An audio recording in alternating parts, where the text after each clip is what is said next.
दोस्तों नमस्कार, मैं हूं प्रीतम ऋतु और आप देख रहे हैं मेरा चैनल। और आज हम बात करते हैं बहुत ही विशेष रूप से उस मैटर पर जो भारत की संस्कृति सभ्यता को दर्शाती है। दोस्तों, किसी परिवार का, किसी खानदान का रुतबा या फिर उसके घर के लोगों का संस्कार कैसे है, किस ढंग के परिवार में लोग रहते हैं, इसकी जानकारी कैसे होती है? इसकी जानकारी होती है बोली से, इसकी जानकारी होती है भाषा से, इसकी जानकारी होती है आपके द्वारा किया गया रिस्पेक्ट, आदर, एबीसीडी से। गौर करिए, इसी देश में एक राजनीतिक खानदान है, नेहरू खानदान, जिसका चिराग आज का राहुल गांधी, जो मेरे उम्र का है, वो राहुल गांधी हमेशा मोदी जी को रे कहता है। ये जो नरेंद्र मोदी अभी भाषण दे रहा है, मैं आपको बता रहा हूं 6 महीने बाद, 7-8 महीने बाद ये घर से नहीं निकल पाएगा। हिंदुस्तान के युवा इसको ऐसा डंडा मारेंगे, इसको समझा देंगे कि हिंदुस्तान के युवा को रोजगार देने के बिना ये देश आगे नहीं बढ़ सकता है। तुम तड़ाक करता है। गौर करिएगा, मोदी भाग जाता है, चुप हो जाता है, उसकी औकात नहीं है। इस ढंग का लैंग्वेज का प्रयोग करता है राहुल गांधी। इससे उसकी संस्कार, उसके खानदान की प्रकृति, ये सारी चीज पता चलती है कि राहुल गांधी किस खानदान का है, किस ढंग से उसका संस्कार उसके शरीर में है और उसका परिवार किस ढंग का है। बातों से पता चलता है। अगर ध्यान से देखा जाए तो मोदी जी राहुल गांधी के पिता के उम्र के बराबर हैं। अगर आज मोदी जी का कोई संतान होता तो शायद राहुल गांधी या राहुल गांधी से बड़ा होता। और वह राहुल गांधी जो कभी भी एक देश के सबसे बड़े लीडर को, जिसको दुनिया नंबर 1 मानती है, आज भी नंबर 1 पर है मोदी जी, उस व्यक्ति को तुम तड़ाक रे तो करता है। बताइए, जिस दिन पीएम बनेगा, जिस दिन देश का बागडोर इसके हाथ में चला जाएगा, भारत कौन कौन भारतीय है, आप भारतीयों का इज्जत करेगा? कभी नहीं करेगा। याद रखना, किसी ने कहा है, किसी लेखक ने कहा है कि वह जो गिरा हुआ है उसे गिराने की क्या जरूरत है। ये विलियम वर्ड्सवर्थ का एक लाइन है, he that is down needs fear no fall. वह जो कि गिरा हुआ है उसे गिराने की क्या जरूरत है। उसी को हम लोग हिंदी में कहते हैं कि कीचड़ पर कंकड़ क्यों मारना, क्योंकि कीचड़ उड़ करके अपने शरीर पर आ जाएगा। इस ढंग का राहुल गांधी का व्यवहार है। दोस्तों, राहुल गांधी अपने अलावा ये समझता है कि मैं शाही राज परिवार, राज घराना का आदमी हूं, उस खानदान में पैदा हुआ हूं जिसका बपौती अधिकार हिंदुस्तान पर है। जबकि भूल गया है कि यह देश लोकतांत्रिक देश है, यहां लोकतंत्र है। जिस दिन चाहेंगे कांग्रेस को मटिया बुर्ज किया जाएगा, मिट्टी में मिला देगा पब्लिक यहां की कांग्रेस को। अगर इस ढंग का बर्ताव, व्यवहार हमेशा रहा।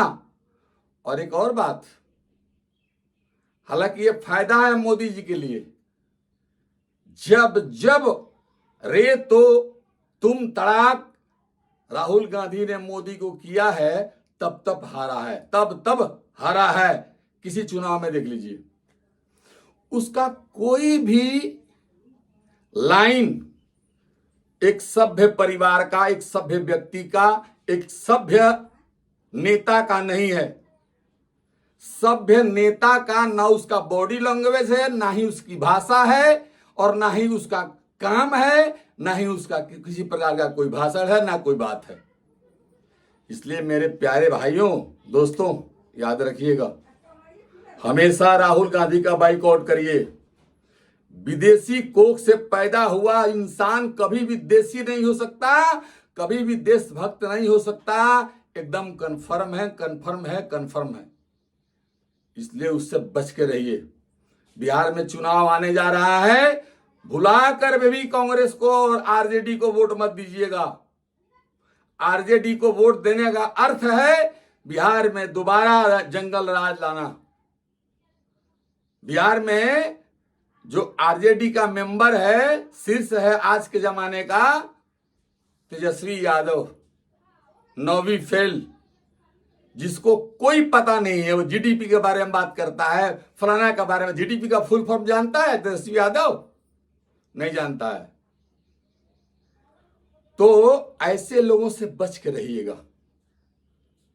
राहुल गांधी से आपको हमेशा बचना है। राहुल गांधी देश के लिए खतरा ही नहीं, गृह युद्ध का एक बहुत बड़ा हथियार है, याद रखिएगा। ये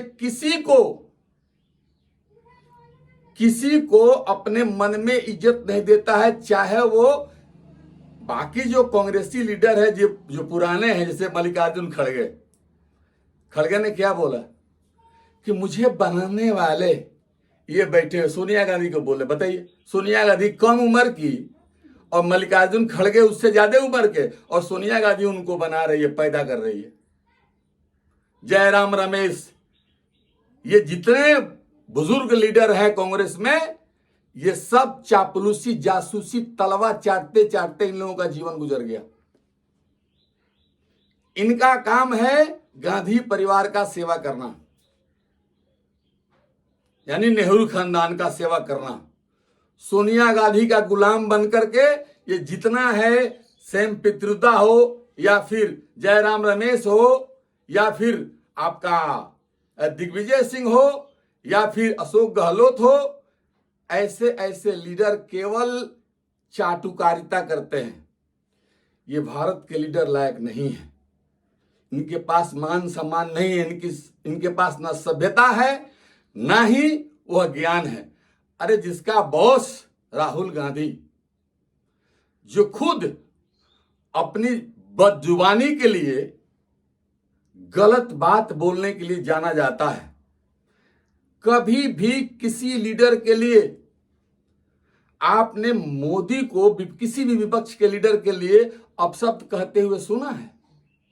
नहीं सुना होगा, कभी नहीं। उसको कहते हैं लीडर। लीडर को सभ्य होना चाहिए, बदजुबानी नहीं करनी चाहिए। ये राहुल गांधी तुम तड़ाक भाग गया, ये कर दिया, सरेंडर कर दिया। अरे सरेंडर तो तुम्हारे खानदान ने किया। चीन से सरेंडर करके अक्साई चीन गंवा दिया, पाकिस्तान से सरेंडर करके पीओके गंवा दिया। राहुल गांधी सरेंडर करने वाले तेरे खानदान के लोग हैं। एक वोट भी नहीं मिला, जवाहरलाल नेहरू को जबरदस्ती प्रधानमंत्री बना दिया गया। सरेंडर करने वाले तुम्हारे खानदान के लोग हैं। और उसी सरेंडर का नतीजा था कि इंदिरा जी गई, राजीव गए, और हो सकता है कि आगे समझ जाइए, जो जैसा करेगा वैसा भरेगा ही। इसलिए दोस्तों, आपसे हाथ जोड़कर प्रार्थना है, कभी भी बिहार में इलेक्शन आ रहा है, कांग्रेस को और आरजेडी को वोट कभी भी मत दीजिए। वोट देने का अर्थ है कि आप अपने सम्मान पर, अपने घर के खानदान के इज्जत पर आप कुल्हाड़ी चला रहे हैं। इसलिए दोस्तों, इन लोगों से बचिए और राहुल गांधी का बाइकआउट करिए। राहुल गांधी का बाइकआउट नहीं करिएगा तो याद रखिएगा, हिंदू का हिंदुत्व नहीं रह जाएगा। हिंदुस्तान ज्यों का त्यों नहीं रह पाएगा, ये मेरा लिखी गारंटी है। दोस्तों, मिलते हैं अगले एपिसोड में, तब तक के लिए नमस्कार।